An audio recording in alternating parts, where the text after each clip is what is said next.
Good evening, wherever you are. This is Alina Park from ConferenceHype. From the July 2026 edition of the New England Journal of Medicine, this is a review covering advances in multiple sclerosis. Multiple sclerosis is a chronic autoimmune disorder that affects the central nervous system, causing episodes of neurologic dysfunction and often gradual disease progression. The immune system primarily targets myelin, the protective covering of nerve fibers, leading to inflammation and damage, and secondary neurodegeneration is a major cause of long-term disability. Common symptoms include vision problems, sensory disturbances, muscle weakness, balance difficulties, and bladder dysfunction. This is a good review on the topic, well worth reading in full in this issue of the New England Journal of Medicine.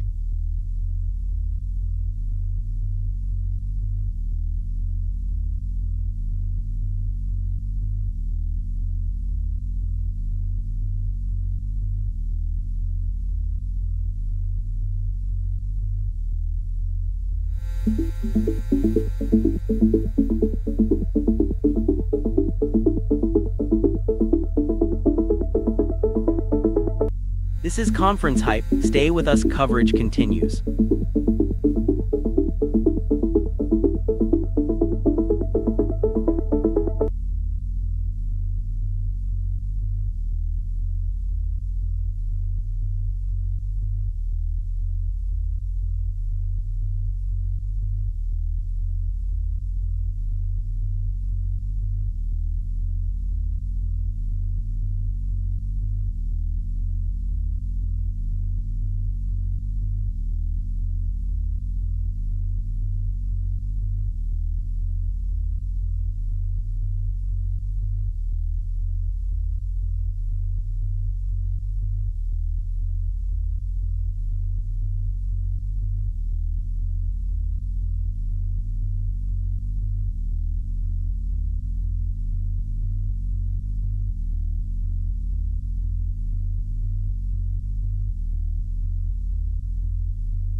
From the July 2026 edition of the New England Journal of Medicine, this journal review looks at ianalumab plus eltrombopag in immune thrombocytopenia. Background: current second-line treatments for immune thrombocytopenia require long-term administration. Methods in this Phase 3 randomized double-blind trial, we assigned in a 1:1 ratio adults with primary ITP and an insufficient response or a relapse after first-line glucocorticoid therapy to receive ianalumab at a dose of 9 mg or 3 mg per kilogram of body weight or placebo once monthly for 4 months. Results: a total of 152 patients underwent randomization, 50 to the 9 mg ianalumab group, 51 to the 3 mg ianalumab group, and 51 to the placebo group. Discussion: ianalumab plus eltrombopag led to a longer time to treatment failure than placebo plus eltrombopag.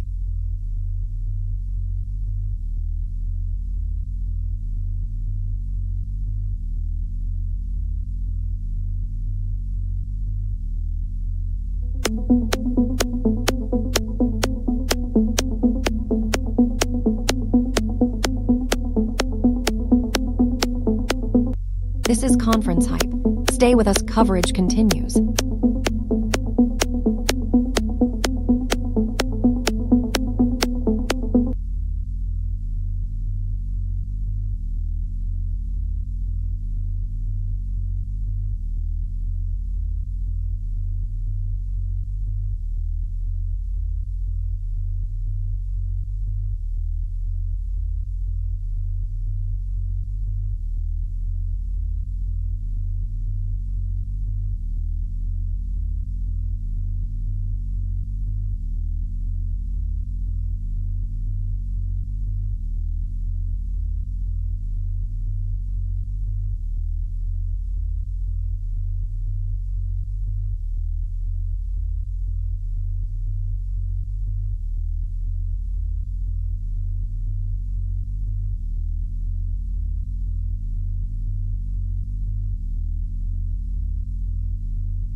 From the March 2026 edition of the New England Journal of Medicine, this journal review looks at angiography-derived fractional flow reserve to guide PCI. Background: assessing intermediate coronary lesions with an intracoronary pressure, Wire improves clinical outcomes in patients undergoing cardiac catheterization and percutaneous coronary intervention. Methods: in this international non-inferiority trial, we randomly assigned patients undergoing coronary angiography who were found to have at least one intermediate coronary stenosis to physiological assessment with measurements derived from angiographic images or with pressure wire-based measurements. Results: a total of 1930 patients were randomly assigned to physiological assessment with FF Rangio or a pressure wire-based approach. Discussion: among patients with intermediate coronary artery lesions undergoing physiological assessment in the cardiac catheterization laboratory, an angiography-guided strategy involving FF Rangio was non-inferior to a pressure wire-guided strategy with respect to a composite end point of death, myocardial infarction, or unplanned clinically indicated coronary revascularization at 1 year.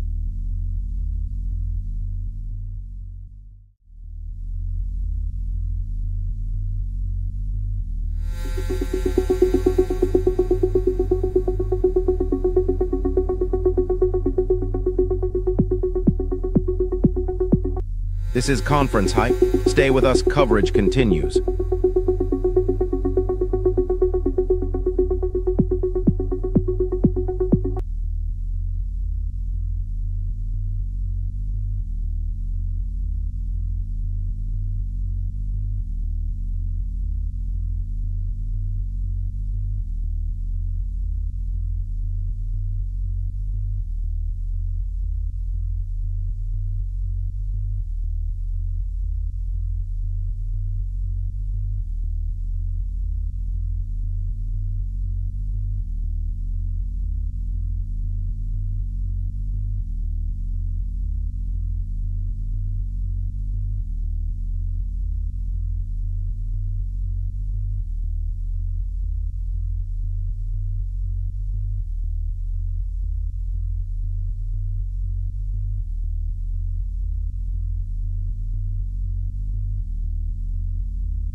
From the March 2026 edition of the New England Journal of Medicine, this journal review looks at angiography-based physiology to guide coronary revascularization.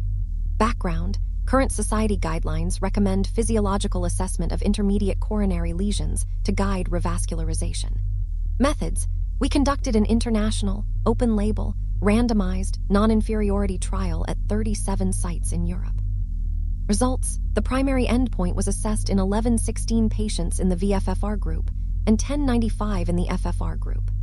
Discussion: among patients with intermediate coronary lesions, VFFR-guided revascularization was non-inferior to FFR-guided revascularization with respect to a composite of death, myocardial infarction, or revascularization at 1 year. That is it for this segment. If there are any medical conferences or events you want covered, tag our team on X.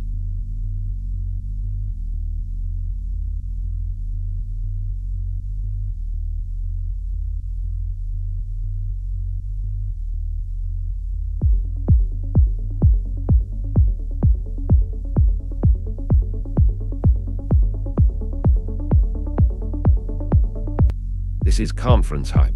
Stay with us, coverage continues.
From the July 2026 edition of the New England Journal of Medicine, this journal review looks at rituximab versus ocrelizumab in newly diagnosed relapsing multiple sclerosis.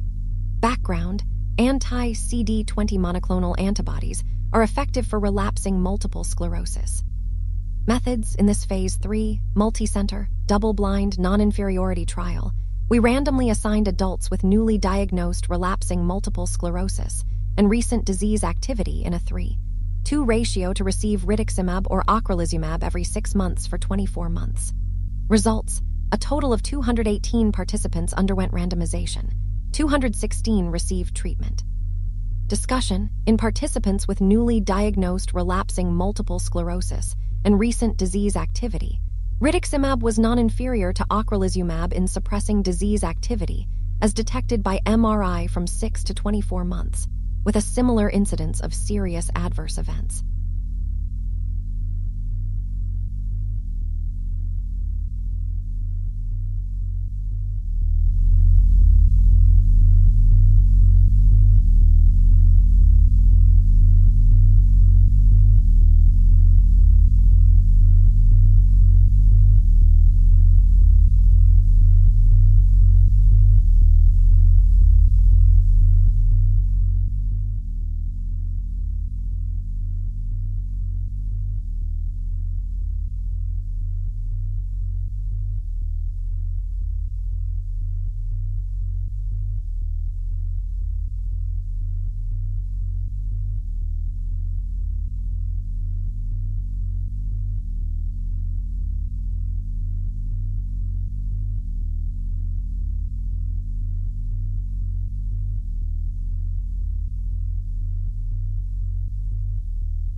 ConferenceHype is interactive AI commentary only.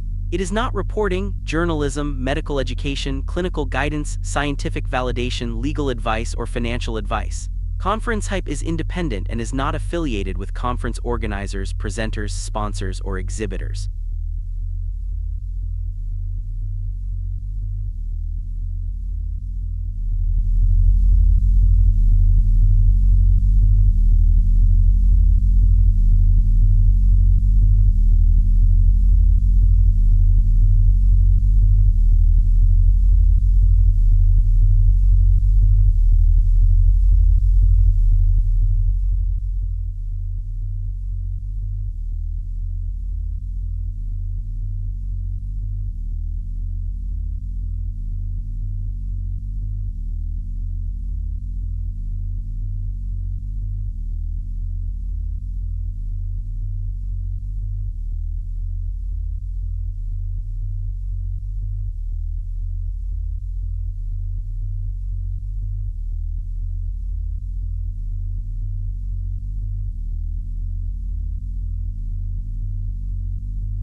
Card 28.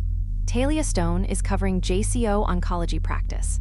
The topic is role of a designated pharmacist in reducing adverse drug reaction rates and preventing potential medication errors in hematology oncology, a randomized controlled trial. Background: evidence is insufficient regarding pharmacists' impact on reducing adverse drug reactions in oncology. Methods: this single-center randomized clinical trial was conducted at its outpatient hematology oncology clinics from July 2020 to October 2022. Results: the study included 182 patients, 91 in each group. Discussion: integrating an oncology pharmacist into hematology oncology clinics reduces ADRs and improves the detection and prevention of potentially serious MEs.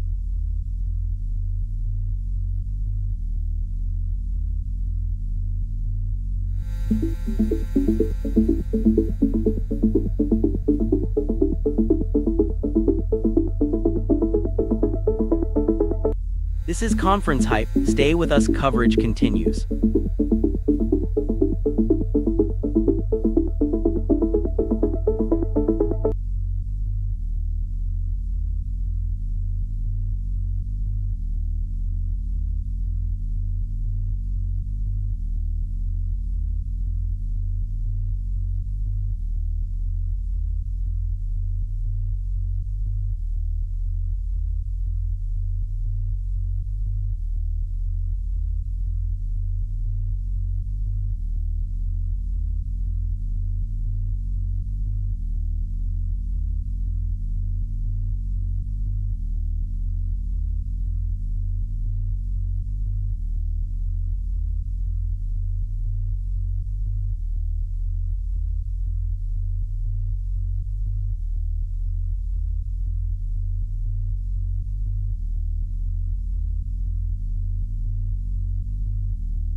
Card 27. Grant Ivy is covering JCO Oncology Practice. The topic is staff perspectives on normalizing and sustaining electronic patient-reported outcomes monitoring at 6 U.S. health systems. Background: we assess the perspectives of staff from 6 health systems to understand how electronic symptom management, an ECM program that supports patients during chemotherapy and after surgery, is normalized and sustained. Methods: starting in 2019, we integrated ECM into routine clinical practice and assessed its effectiveness using a cluster randomized stepped-wedge trial results. Of the 211 staff who initiated the survey, 169 completed it. Discussion: clinical staff reported moderate levels of normalization and capacity for sustainability. That is it for this segment. If there are any medical conferences or events you want covered, tag our team on X.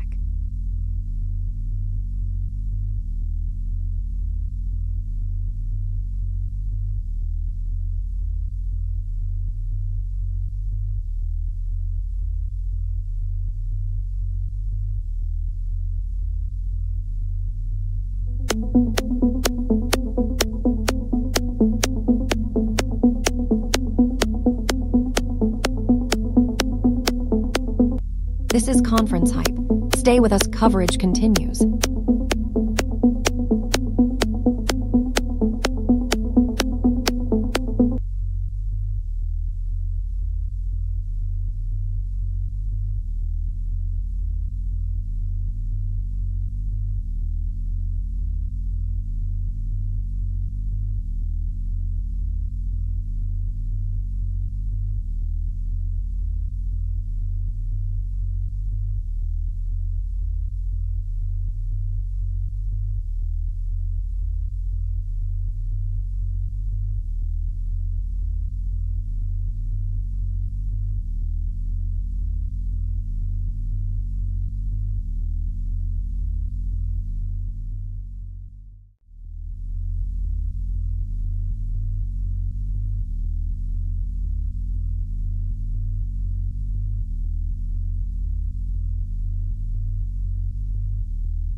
Card 26.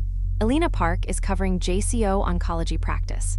The topic is impact of premedication de-escalation on incidence of infusion-related reactions with daratumumab.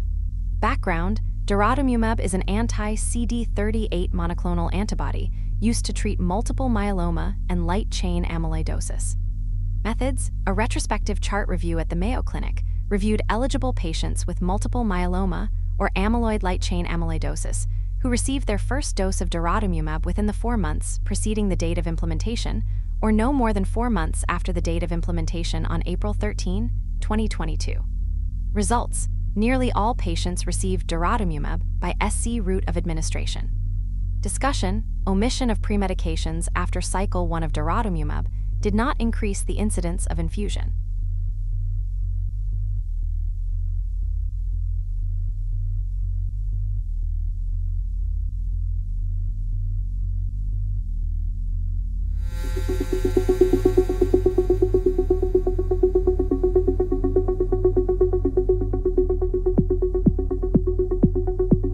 This is ConferenceHype. Stay with us, coverage continues.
Card 25. Benji Cross is covering JCO Oncology Practice. The topic is timing of immunotherapy in practice, feasibility and impact of morning checkpoint inhibitor administration. Background: immune checkpoint inhibitors are a core mainstay of cancer care. Methods: in routine practice, the time of day of administration of ICIs invariably is not stipulated in the clinical notes. Results: thus, treatment timing of administration is mainly dictated by constraints related to the organization and planning of the outpatient infusion centers, the clinical pharmacy, which reconstitutes the parenteral drugs, and the patients themselves. Discussion: a growing body of evidence, recently including a prospective randomized trial, has shown a significant halving of risk reduction of an earlier death by early rather than late to DA of ICIs in patients with 10 different advanced cancer primaries.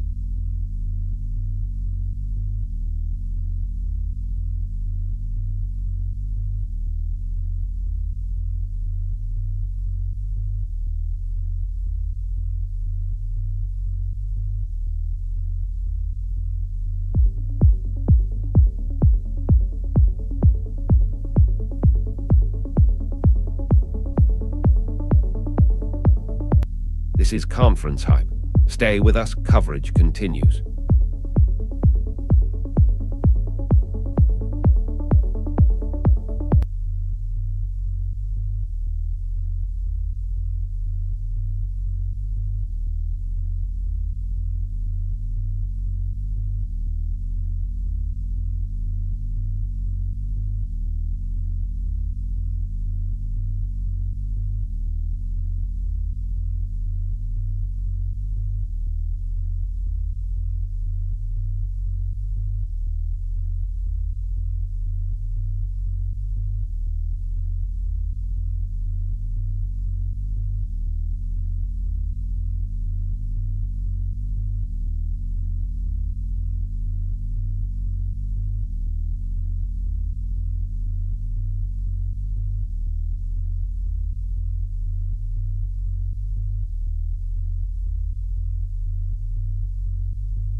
ConferenceHype is interactive AI commentary only. It is not reporting, journalism, medical education, clinical guidance, scientific validation, legal advice, or financial advice. ConferenceHype is independent and is not affiliated with conference organizers, presenters, sponsors, or exhibitors.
Card 22.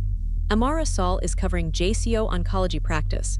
The topic is survival after fertility-sparing surgery for early-stage cervical cancer compared with non-sparing surgery, a nationwide comparative study.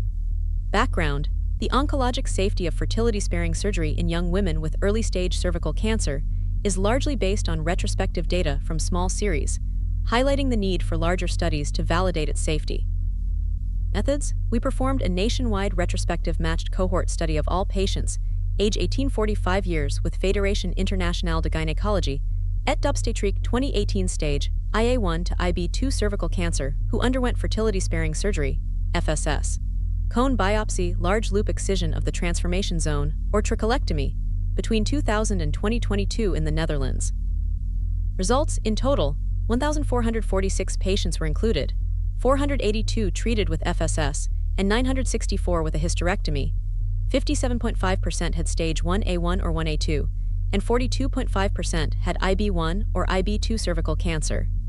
Discussion: women treated with FSS had a significantly higher recurrence rate than patients who had the uterus completely removed. That is it for this segment.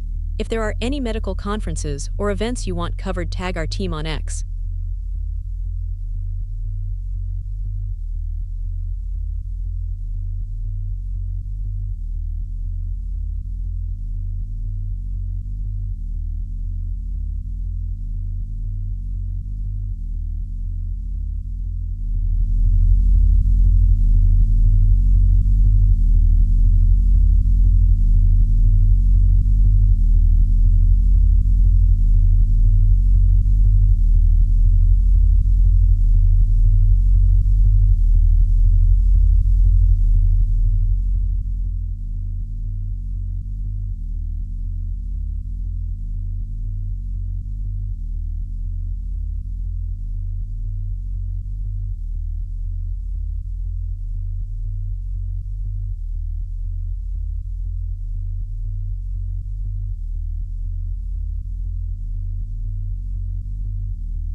Card 23. Miles Carter is covering JCO oncology practice. The topic is racial and ethnic disparities in receipt of guideline-concordant pancreatic cancer care among older adults in the United States. Background: patients racialized as Black experience a higher mortality from pancreatic cancer. Methods: patients 65 years and older with incident PC, racialized as non-Hispanic white, or racialized as NH Black, or of Hispanic ethnicity, were identified in the SEER Medicare database from 2004 to 2019. Results of 12,772 patients included 85.5% of patients racialized as NH white, 7.8% of patients racialized as NH Black, and 6.8% of patients were of Hispanic ethnicity. Discussion: approximately half of an insured population with PC receives GCC, highlighting a need to improve multidisciplinary access and treatment.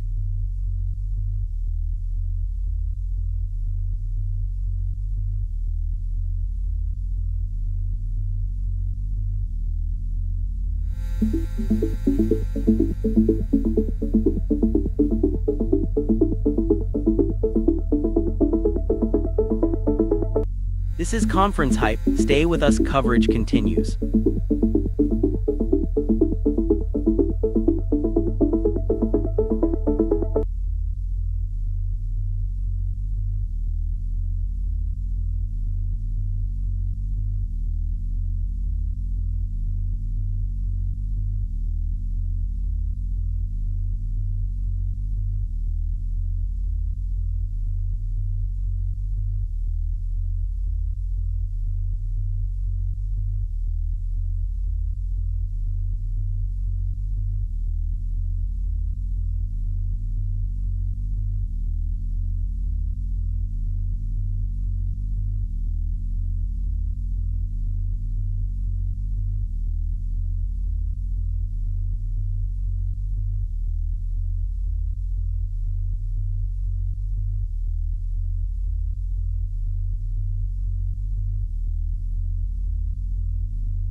Card 21. Diego Vale is covering JCO oncology practice. The topic is defining the rates of cytokine release syndrome associated with talquetamab step-up doses.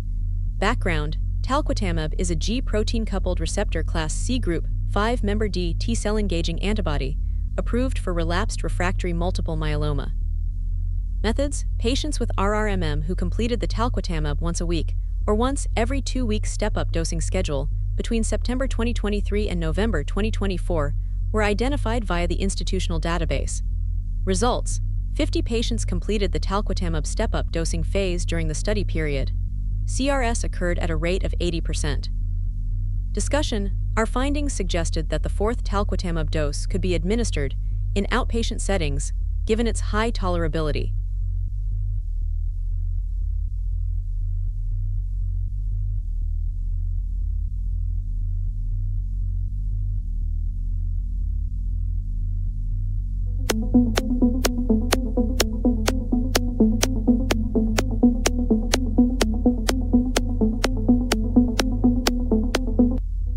Conference Hype.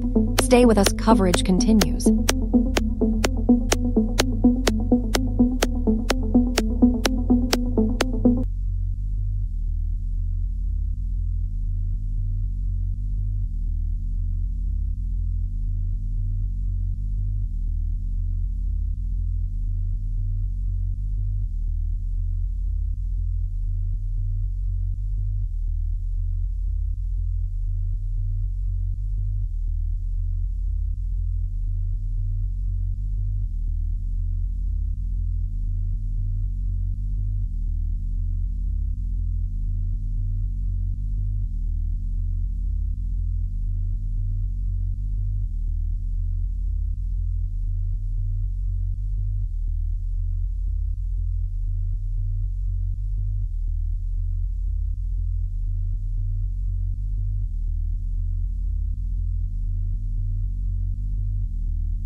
ConferenceHype calls out, Sage Harlan is covering.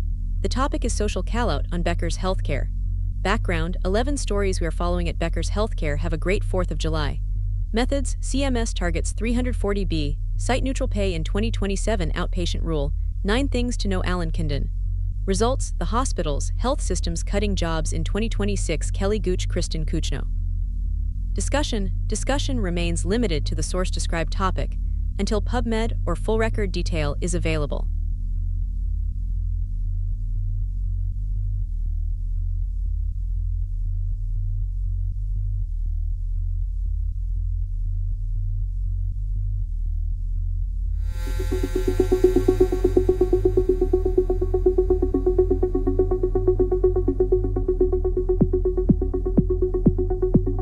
This is Conference Hype. Stay with us, coverage continues.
ConferenceHype is interactive AI commentary only.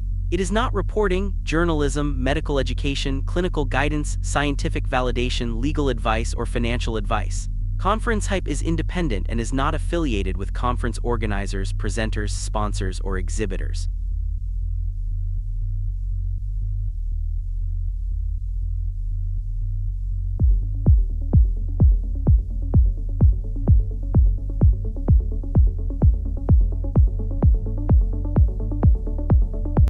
This is Conference Hype. Stay with us, coverage continues.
ConferenceHype calls out, Vesper Quill is covering. The topic is social callout on New England Journal of Medicine.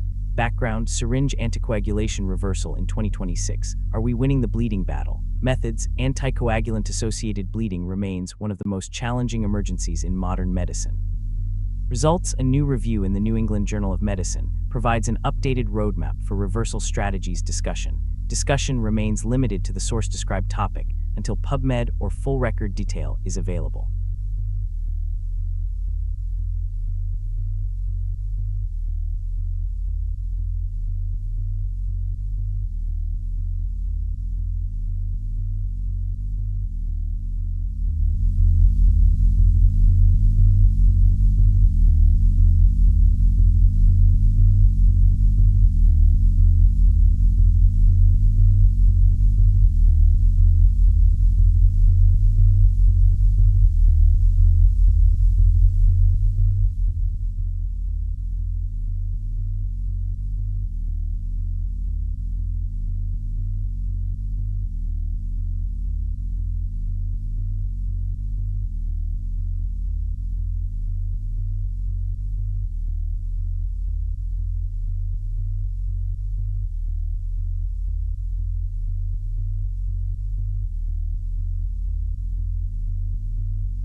ConferenceHype calls out, Grant Ivy is covering. The topic is social callout on JAMA. Background: Party Book's heartiest congratulations and best wishes. Methods: 1. Jama Masjid has launched a modern digital library with laptops, printers, and digital facilities to empower students. Results: glowing star congratulations to all discussion. Discussion remains limited to the source-described topic until PubMed or full record detail is available.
From the July 2026 edition of Nature Medicine, this is a review covering immune aging biomarkers for clinical trials. Aging profoundly remodels the immune system, impairing defense, repair, and homeostatic function across tissues. Because the immune system operates in every organ, its deterioration has been proposed to drive or exacerbate systemic dysfunction and accelerate overall biological aging, making it an attractive biomarker and target for geroscience-guided trials. Despite this central role, there is no consensus on how to quantify immune aging, especially in. This is a good review on the topic, well worth reading in full in this issue of Nature Medicine.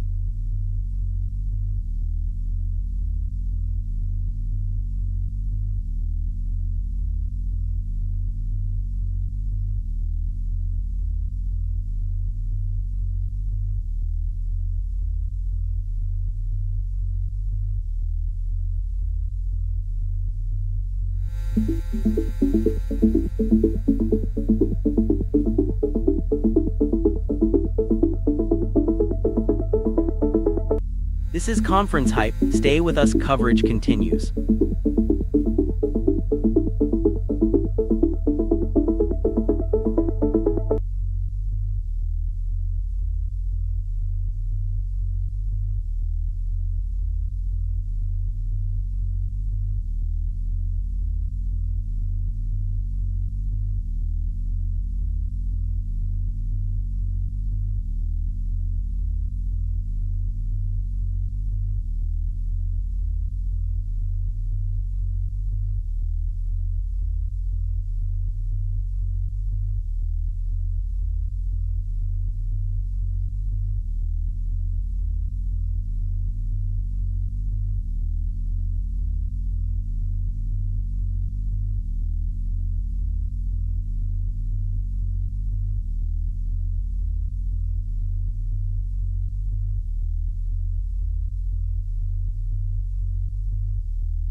From the July 2026 edition of Nature Medicine, this journal review looks at generalizable AI predicts immunotherapy outcomes across cancers and treatments.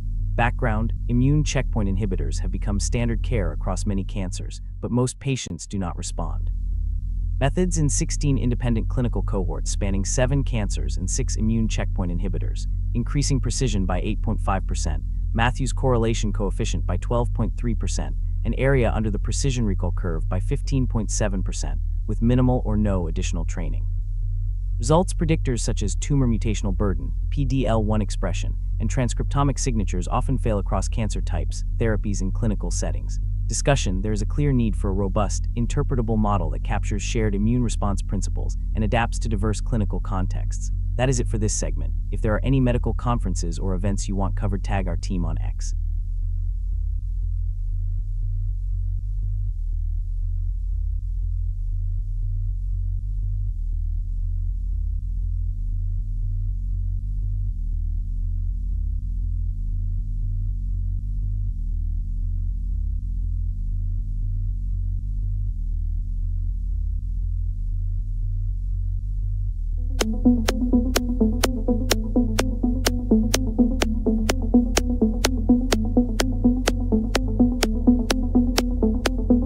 This is ConferenceHype. Stay with us, coverage continues.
This is ConferenceHype. Stay with us, coverage continues.